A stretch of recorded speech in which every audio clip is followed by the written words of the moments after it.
أعوذ بالله من الشيطان الرجيم.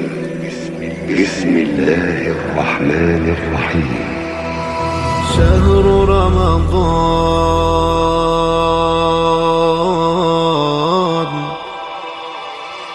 شهر رمضان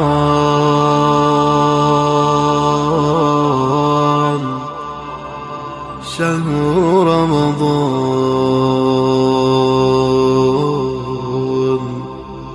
شهر رمضان.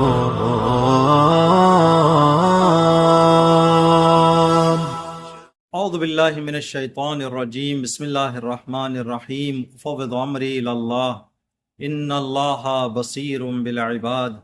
رب اشرح لی صدری ویسر لی امری واحلل عقدۃ من لسانی. الحمد للہ رب العالمین والصلاة والسلام علی خیر الانام وعلی اہل بیتہ الطیبین الطاہرین الذین اذھب اللہ عنہم الرجس وطہرہم تطہیرا.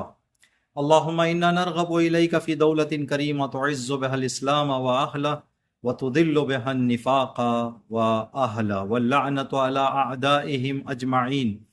قال الله تبارك وتعالى في كتابه بسم الله الرحمن الرحيم شهر رمضان الذي أنزل فيه القرآن هدى للناس وبينات من الهدى والفرقان. تمام بندگان خدا کی خدمت میں جو ماہ مبارک رمضان کے انتظار میں ہیں، عاشقان عبادت، عاشقان روزہ، عاشقان دعا، عاشقان تلاوت و قراءت کی خدمت میں آمد ماہ مبارک رمضان کی مبارکباد عرض کرتے ہیں.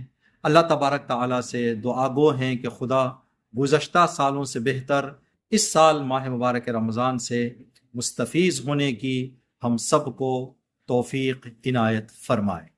ماہ مبارک رمضان بڑا عظیم اور بڑا کریم مہینہ ہے. اس کی گواہی ہم ہر دن کی دعا میں دیتے ہیں. وَهَذَا شَهْرٌ عَظَّمْتَهُ وَكَرَّمْتَهُ وَشَرَّفْتَهُ وَفَضَّلْتَهُ عَلَى الشُّهُورِ. خدایا اس مہینے کو تو نے دیگر 11 مہینوں پر ایک خاص شرافت، خاص عظمت، خاص کرامت اور خاص فضیلت عنایت کی ہے.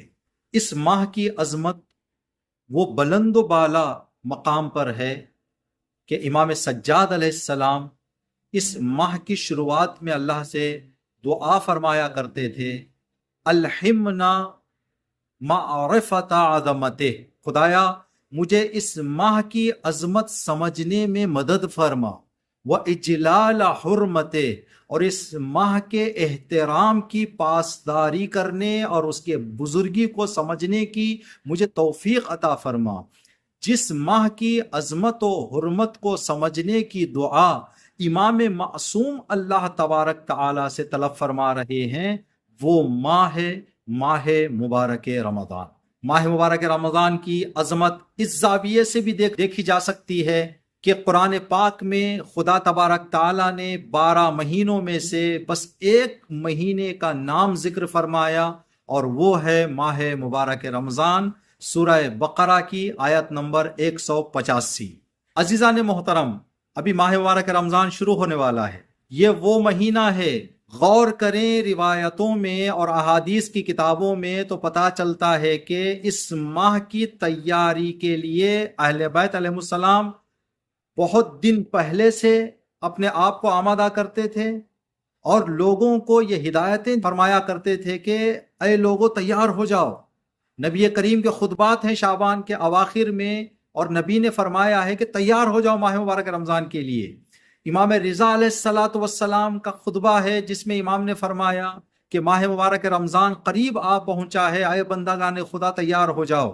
کسی اور مہینے کے لیے ہمیں اس طرح کی نصیحتیں کہ تیار ہو کر ماہ کا استقبال کرو، معنویات اور برکات سے مستفیض ہونے کے لیے پہلے سے تیاری کرو، ہمیں دوسرے مہینوں کے حوالے سے نہیں ملتا ہے. امام رضا علیہ السلام نے اپنے اس نورانی خطبے میں فرمایا کہ شعبان کے آخری ایام میں یہ دعا زیادہ اللہ سے طلب کیا کرو، اللہم ان لم تکن غفرت لنا فیما مضی من شعبان فاغفر لنا فیما بقی من. اے اللہ اگر تو نے شعبان کے اس لمحے تک، جس لمحے میں تجھ سے دعا طلب کر رہا ہوں، اگر مجھے تو نے نہ بخشا ہو تو میں تجھ سے التجا کرتا ہوں کہ ماہ شعبان کے بچے ہوئے حصے میں مجھے بخش دے، تاکہ ماہ مبارک رمضان میں گناہوں کی طہارت کے ساتھ داخل ہو سکوں۔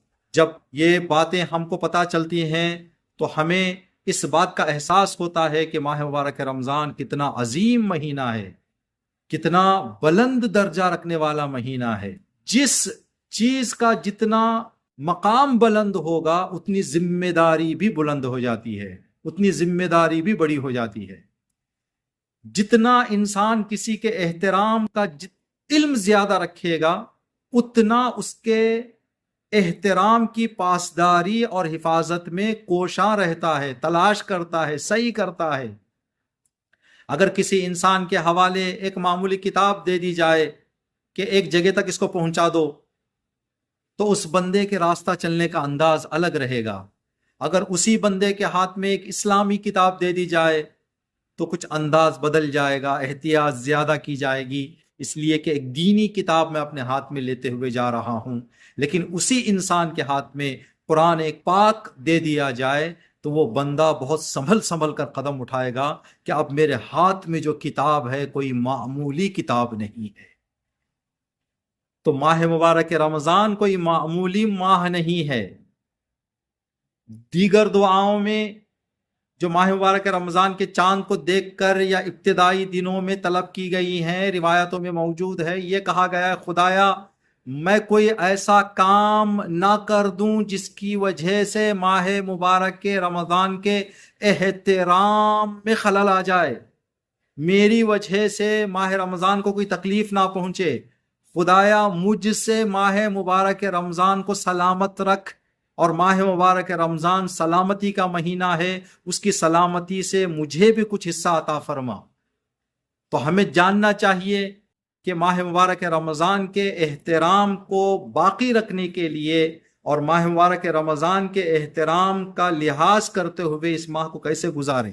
امام سجاد علیہ السلام کی دعا ہے صحیفہ سجادیہ میں دعا نمبر 44۔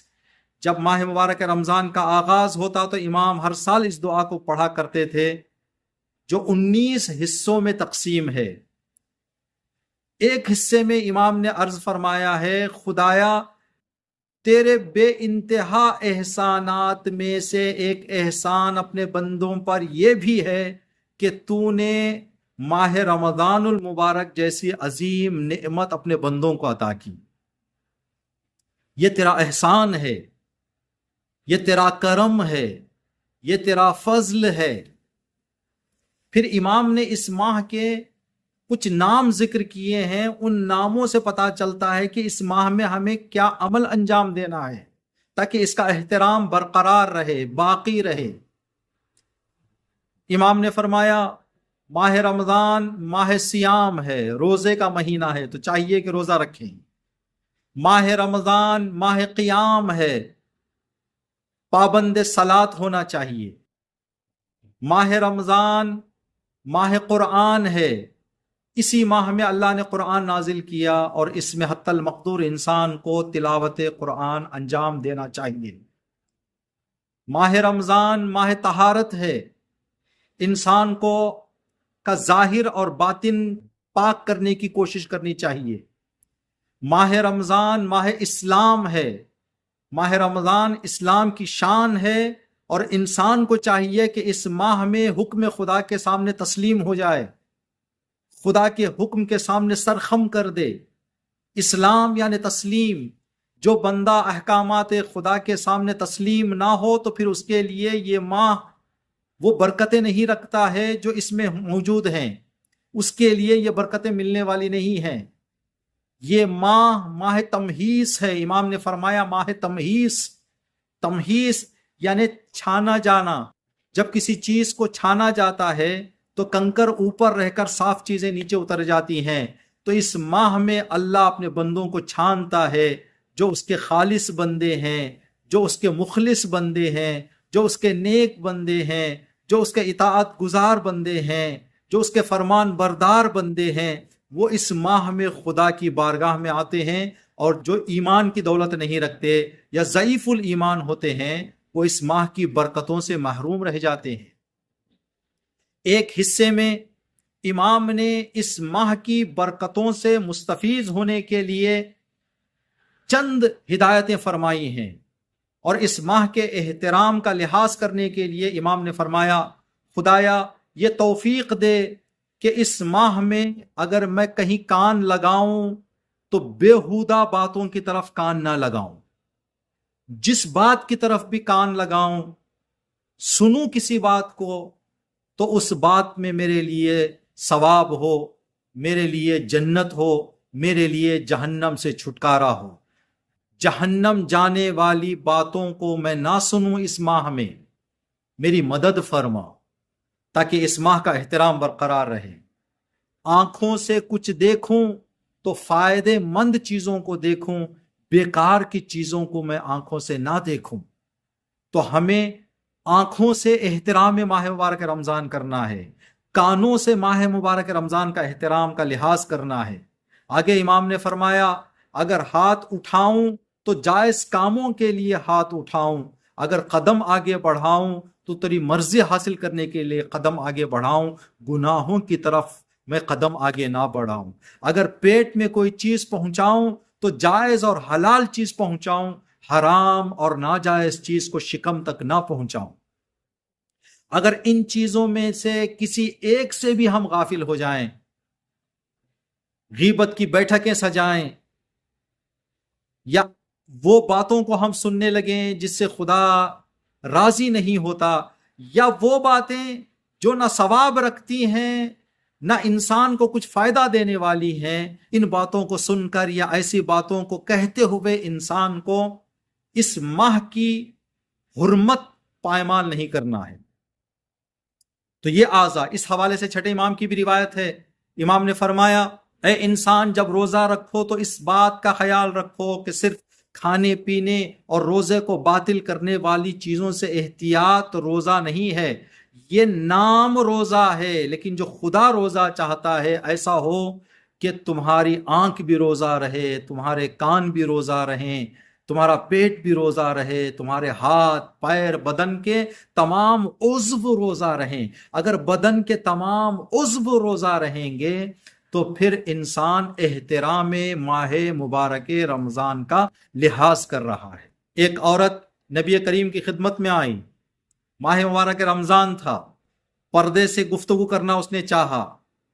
نبی نے خواتین سے فرمایا کہ اس خاتون کو کچھ کھجور سامنے پیش کیے جائیں۔ جب عورت نے کھجور سامنے دیکھے تو آواز دی یا نبی اللہ میں روزے سے ہوں، تو نبی نے فرمایا کہ تیرے وجود سے روزے کے آثار نظر نہیں آتے، تو نے ماہ رمضان کے احترام کو پائمال کر دیا ہے، اب کیسا روزہ تیرا؟ یہ تیرے لیے روزہ ہے، اب خدا کے لیے، نبی کے لیے، امام کے لیے روزہ نہیں ہے۔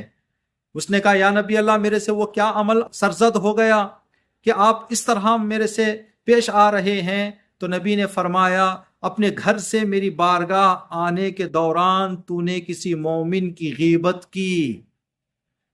غیبت احترام ماہ مبارک رمضان کو پائمال کر دیتا ہے، اور یہ روزہ تیرے لیے اور دنیا کے لیے روزہ ہو سکتا ہے، خدا کے لیے، دین کے لیے، معصومین کے لیے یہ روزہ نہیں ہے۔ تو عزیزان محترم مؤمنین مؤمنات، آغاز ماہ مبارک رمضان میں امام سجاد علیہ السلام نے اپنی دعا میں یہ فقرات کہہ کر فرمایا کہ کن کن چیزوں کا تمہیں دھیان رکھنا چاہیے تاکہ ماہ مبارک رمضان کی برکتیں، ماہ رمضان المبارک کی عظمتیں، کرامتیں، فضیلتوں سے انسان مستفیض ہو، فائدہ لے اور اس کی زندگی میں یہ ساری برکتیں آئیں۔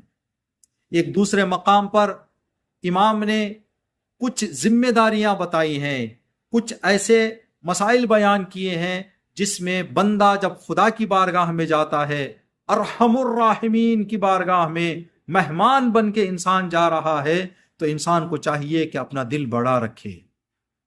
دل بڑا رکھنے کے لیے، دل بڑا کرنے کے لیے، فکر بڑی رکھنے کے لیے، خدا کی بارگاہ سے زیادہ فیضیاب ہونے کے لیے کچھ عمل امام نے بتائے۔ خدایا توفیق دے اس ماہ میں اپنے رشتہ داروں سے احسان کے ساتھ صلہ رحم کروں۔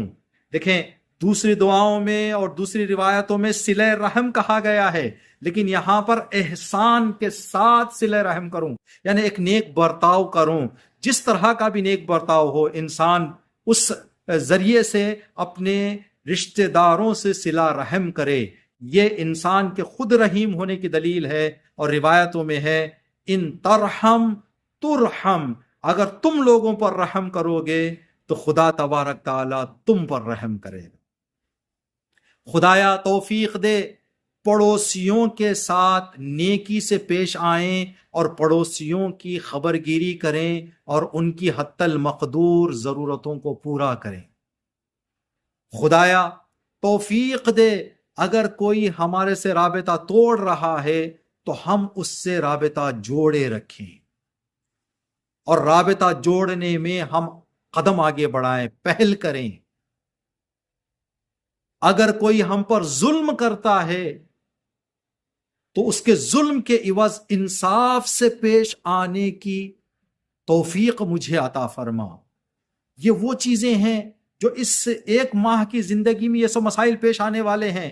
ہو سکتا ہے کچھ تلخیاں آ جائیں، ہو سکتا ہے کسی پر ظلم کوئی ہو جائے، ہو سکتا ہے کہ کوئی ہمسایہ کوئی رشتہ دار کسی پریشانی میں آ جائے۔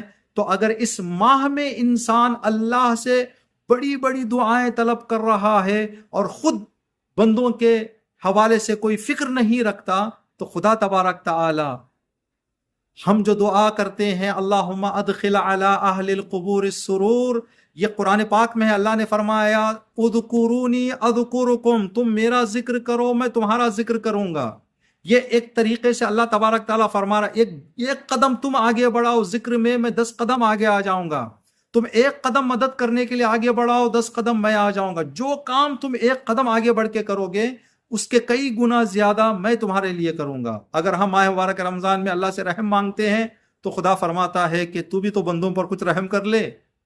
اگر تو یہاں رحم کرے گا تو میں اپنا رحم تجھ پر بتاؤں گا۔ اللہم ادخل علی اہل القبور السرور، اے خدایا میں تجھ سے دعا کر رہا ہوں کہ تمام مرحومین کی قبروں میں خوشیاں بھر دے، خوشیاں داخل کر دے۔ تو اللہ تبارک تعالیٰ کی آواز آئے گی، اے مردوں کو خوشیاں مانگنے والے، تو زندوں کو پہلے خوشیاں تو عطا کر۔ زندوں کو دکھ دے کے مردوں کے لیے خوشیاں مانگ رہا ہے۔ عزیزان محترم، یہ احترام ماہ مبارک رمضان کو اگر کا لحاظ کرنا ہے تو ان باتوں کا ہمیں علم رکھنا ہے۔ جو کام خود ہم نہیں کر رہے ہیں وہ خدا تبارک تعالیٰ سے کیسے طلب کریں؟ وہ دعائیں وہ مستجاب کے لیے بھی مشکلات میں آ جائیں گی، وہ دعائیں جس پر انسان خود عمل نہیں کرتا۔ آخر میں امام نے دعا کے آخری حصے میں صحیفہ سجدہ کی دعا نمبر 44 میں جو ماہ مبارک رمضان کی ابتدا میں امام فرمایا کرتے تھے، خدایا ایک ماہ جو نیک زندگی میں نے کی ہے، یہ شوال کا چاند نظر آ جائے تو سلسلہ نہ رکے، توفیق دے کہ 11 مہینوں میں بھی میں ویسی زندگی کروں جیسی زندگی ماہ مبارک رمضان میں نے کی ہے۔ یعنی امام یہ انسان کے ارادوں کو کس بلندی پر لے جا رہے ہیں۔ اے انسان، ماہ رمضان کے اختتام پر ماہ رمضان کی جو نیکیاں ہیں ان سے ہاتھ نہ اٹھا لے، ان نیکیوں پر باقی رہ جا۔ وہ خدا بھی رحیم ہے، جب بندہ وہ عادتوں کو باقی رکھ لے خدا اپنے کرم کو بھی باقی رکھ لے گا۔ ہم یہاں سے دور ہو جائیں گے تو کرم کا دروازہ بھی اپنے لیے بند کر لیں گے۔ ہر امام کی زیارت کے بعد اکثر یہ دعا پڑھنے کے لیے کہا گیا ہے، اللہم لا تجعل آخر العہد منی لزیارتکم، خدایا میں امام سے الوداع ہو رہا ہوں لیکن میں چاہتا ہوں کہ یہ میری زیارت آخری نہ ہو جائے، میں دوبارہ امام کی چوکٹ چومنے کے لیے آ جاؤں۔ تو یہاں پر امام فرما رہے ہیں بندہ ماہ رمضان کے شروع میں یہ دعا کرے کہ خدا میں اس ماہ میں جیسی زندگی کرنے والا ہوں مجھے توفیق دے کہ سال بھر ویسے ہی زندگی کروں۔ اگر ہر انسان اس طرح کی زندگی شروع کر دے تو جو معنویت، جو روحانیت، جو نورانیت، جو برکتیں، جو عنایتیں ماہ رمضان میں اللہ تبارک تعالیٰ عطا کرتا ہے وہ ہر ماہ میں انسان کو مل سکتی ہے۔ خدا ہمیں اس امام سجاد علیہ السلام کی نورانی، عرفانی اور قیمتی نصیحت پر عمل کرنے کی توفیق عطا فرمائے، اور ہم سب کو اللہ ہماری مدد فرمائے کہ ہم ماہ مبارک رمضان کے احترام کا لحاظ کریں، اور ہمارے ہاتھوں سے، ہمارے کاموں سے، ہمارے کسی عمل سے ماہ مبارک رمضان کا احترام پائمال نہ ہو۔ ربنا تقبل منا انک انت السمیع